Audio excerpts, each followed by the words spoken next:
All right, so wanted to make a video this week about the technique book.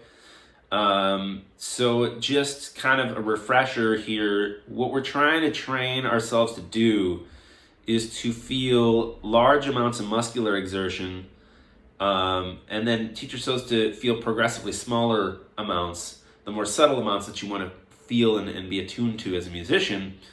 And in order to do that, we're going to start with very large motions that create very large motion exertion, and then we're going to make smaller ones. And we're also going to learn the feeling from, when you're exerting muscles, say holding something up, versus the muscular exertion releasing because now you've relaxed in some way. And we'll kind of circle back in this video on what that means. Last time we talked about the joints for posture. So you're looking at, the kind of hips and spine. Today we're going to talk about the shoulder to arm joint. It's actually called the glenohumeral fossa joint, but I'm going to go ahead and call it the shoulder to arm joint because it connects the shoulder to the arm, and I think that's just a little bit easier to wrap your mind around and say. Glenohumeral fossa is a bit of a mouthful.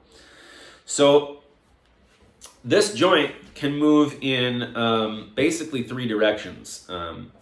Or there's sort of three, I always think of it as there's like three type of motions, and they can each go one way or the other. So motion number one, you can go out, and you're going to feel some of it in your some muscle exertion.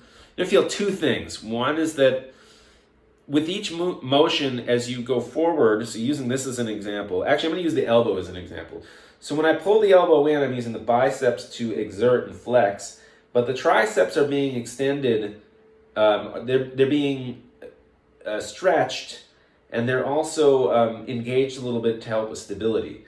And that's the case with all these movements. So as I go forward like this, there's muscles in my upper back that you're going to feel being stretched and exerted to stabilize, and you're going to feel muscles here doing work.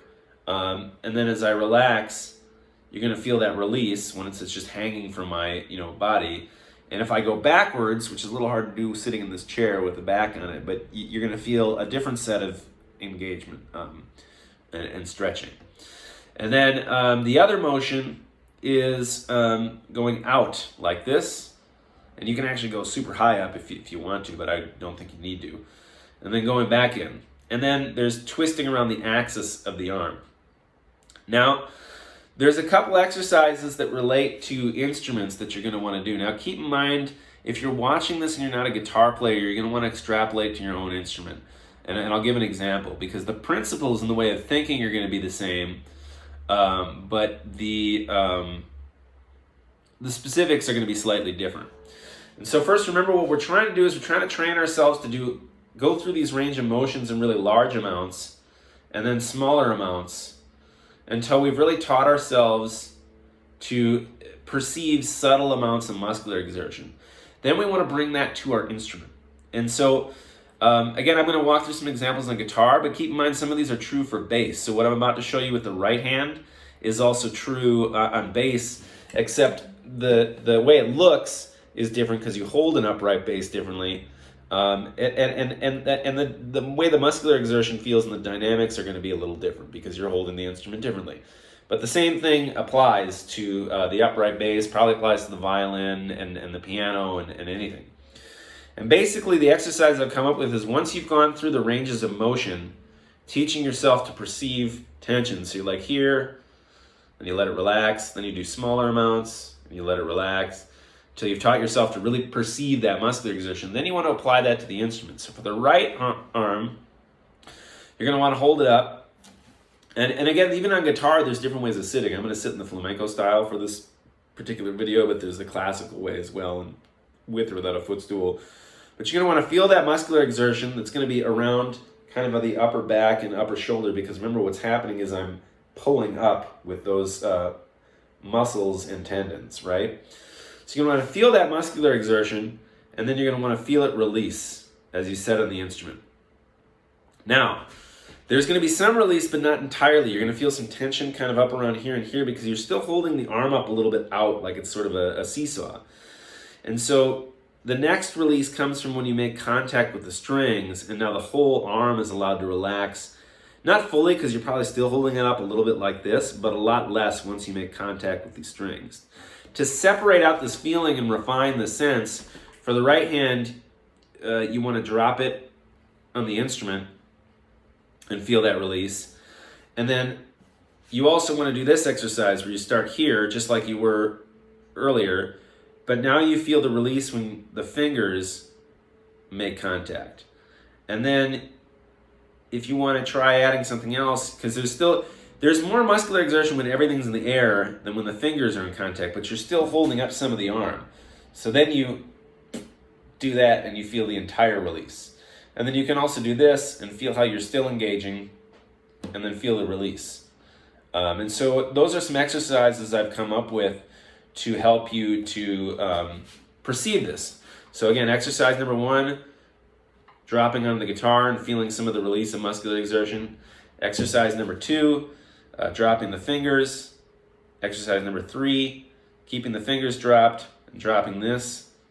And then exercise number 4, lifting the fingers up. And each time you want to be feeling muscular exertion all the way up and down the arm, but especially up here, because that's the main thing carrying the whole arm, to help you perceive this. And then for the left hand, you don't want to teach yourself to hang off the instrument. And so you hold it up, which is this movement, and then you feel it fall in. And since I'm holding this guitar like this, it's kind of not conducive to it. But right now I'm holding up. You want to hold until you feel your arms starting to get tired. And then you want to feel everything relax as you release into the instrument. Now, to illustrate my point of how you're going to have to extrapolate to other instruments, the amount of release you're going to get on upright bass is probably less because you have to come at this angle. And so you kind of still have to hold some of the arm up. And so what I'm trying to get at here is, in the case of upright bass, the principle is the same, but the movement's slightly different. You know, before we were coming to the guitar like this. Now we're coming to the upright bass like this. So it's out and inward. And the other thing too is that the amount of release is going to be less because you kind of have to hold the arm up like this, right? So what I'm getting at is that principle of releasing onto the neck and feeling the arm fall into the neck and the lack of muscle exertion, all that's correct. And you're using the same motions, the same shoulder to arm joint.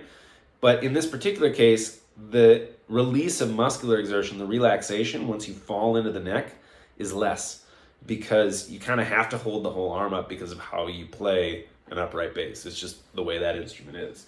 And so when you're trying to apply this to your own instrument, whether it's piano or whatever, you're going to have to learn to think this way and apply it. You know, with piano, you're going to be kind of falling onto it, but you're still going to be holding some of the arms because unlike the guitar, you don't fall onto the guitar and then onto the strings.